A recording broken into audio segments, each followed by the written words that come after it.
नमस्कार, स्वागत है आप सभी का मेरे यूट्यूब चैनल में। आज मैं आप सभी के लिए एक नया होली का लिखा हुआ गीत लेके आया हूँ। नया ट्रैक पे नया सॉन्ग, नया मैटर। चलिए सुनाते हैं इस गाने को। अगर चाहिए आपको तो आप कॉल से संपर्क करें। जो गाने का चार्ज है वो गाने का चार्ज दें और फुल गाना लें और ट्रैक बनवा के गाएं। चलिए सुनते हैं इस गाने को। और फगुनी बहरिया बहे आवे अंगड़ाई, सिहरा मन बहरेला। फगुनी बहरिया बहे आवे अंगड़ाई, सिहरा मन बहरेला।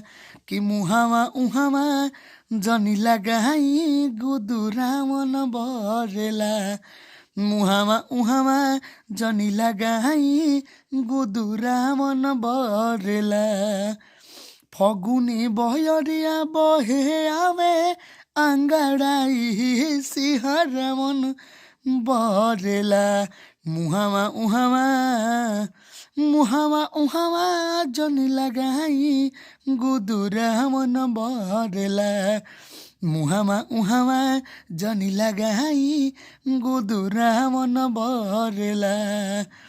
ये पूरा 3 अंतरा का मैंने गाना लिखा हुआ है। अगर आपको चाहिए तो आप इस गाने को कमेंट करें, आप मुझे कॉल करें और चार्ज दें गाने का, और फुल गाना पा सकते हैं। आप ट्रैक, अगर किसी ट्रैक पे सटाना चाहते हैं तो ट्रैक पे भी सटा के गा सकते हैं, नहीं तो नया धुन और नया ट्रैक पे मैंने लिखा हुआ है होली का सॉन्ग।